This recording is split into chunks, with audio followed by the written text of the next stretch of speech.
Hi everybody and welcome to Heel Heat. My name is George Coles and on this episode we're walking in Memphis. The topic of this Walking in Memphis, CWA Wrestling from January 10th, 1988.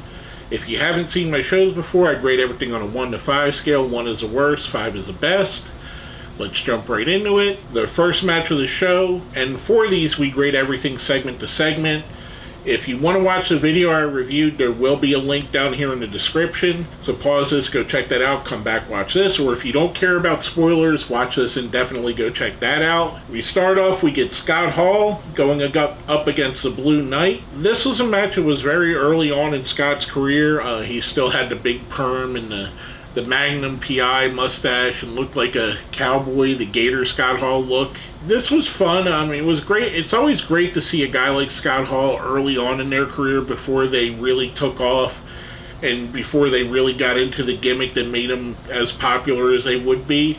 Scott picks up the win here. I'm giving that one a 4. I thought it was really fun and a really good opening match for the show, an opening segment. Going from that, our next segment is basically the longest portion of the show. We get Jerry Jarrett and Eddie Marlin, who, if you don't know, were the owner and promoter or booker of the show. They're announcing in a press conference or media scrum, if you're Tony Khan, that they've got a deal with the Renegade Rampage. Renegade is a chewing tobacco company, that they're going to have a tournament for basically $250,000, which, if that's a shoot that they got $250,000, that explains it why for years we've seen Renegade Rampage on their ring aprons, because they probably paid for all of that advertisement in this one piece. The people from Renegade Rampage are there. They're talking about giving out shirts. This goes on for about 10 or 12 minutes or so, easily the longest segment of the show, and also the most boring, if you ask me.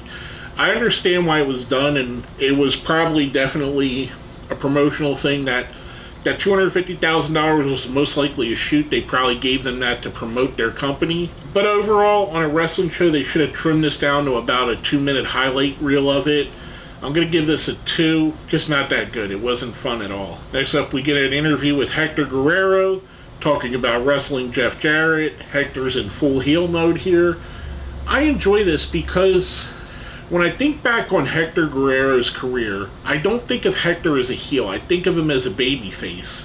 So it's always fun to see these little pockets when a guy that you think of as a babyface or as a heel is in a different role, much like I said with Scott Hall, different than what you mostly remember them as. So this was a nice little interview here. That leads us right into a match with Nightmare Kenny Wayne going up against Keith Eric, which was a really short but fun match. After the match, Shawn Michaels, a very young Shawn Michaels, and the Rockers, and I believe they were AWA Tag Team Champions at the time, he has a belt with him, comes out with Mark Lean, and they're talking about Kenny Wayne and how Kenny Wayne and the Nightmares, and it's funny, Rockers being a heel team here, being that they were faces at the time they were AWA Tag Champions. They're talking about Kenny Wayne and the Nightmares being Rockers ripoffs, when ultimately the Rockers were Rock and Roll Express ripoffs. Just a neat little segment here.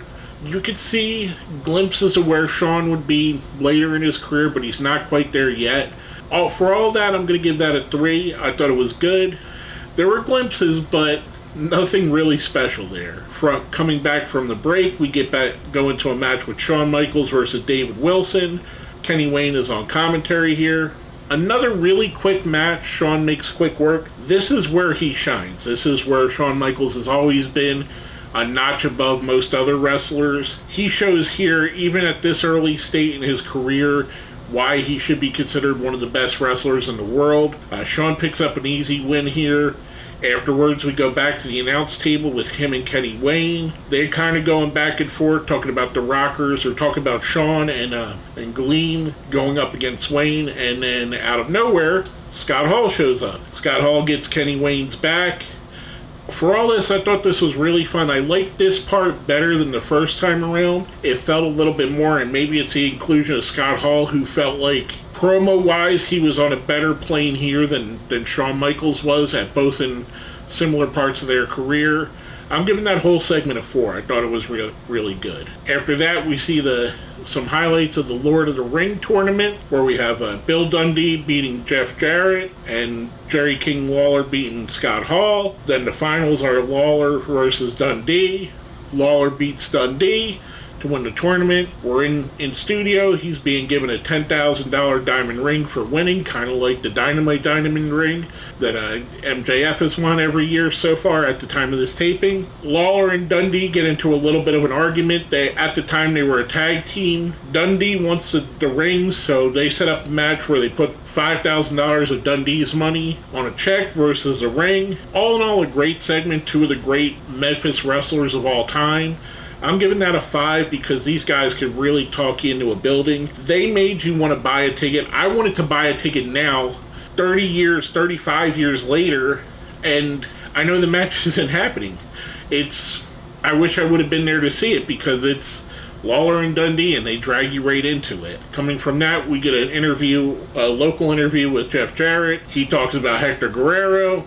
That leads us to our final match of the show, which is Billy Travis with Jeff Jarrett going up against Hector Guerrero. This match goes about a minute and a half, and it ends with the time in the studio being over. I'm guessing it was thrown out as a no contest. For that ending segment, I felt like it was a letdown. I feel like they should have trimmed the promotional, gave these guys 5 extra minutes, let him have an actual match with a winner. I'm going to give that a 2. All in all, the show had some ups and downs. Lawler and Dundee, seeing young versions of Shawn Michaels and Scott Hall.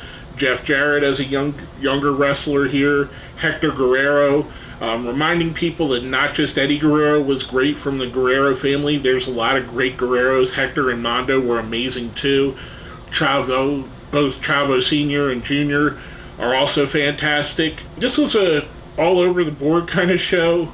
Ultimately more good than bad. I do kind of feel like the biggest chunk of the show that promotional takes a lot from it. So I do have to take a lot from my overall score. Overall, I'm going to give it a 3. I do recommend if you go watch it after watching this that you skip through that promotional part of it, because really, are you really going to care about a tournament that happened 35 years ago in a 10 to 12 minute segment that really has no bearing on the rest of this specific show? Again, like I said, as a show in a vacuum, I'm giving it a 3. With all that being said, please smash that like button, subscribe if you haven't, share the video, and if you made it to the end, let's put rockers in the comments for Shawn Michaels and Marty Jannetty. Let me know that you made it to the end. With all that being said, my name is George Coles, and we've been walking in Memphis.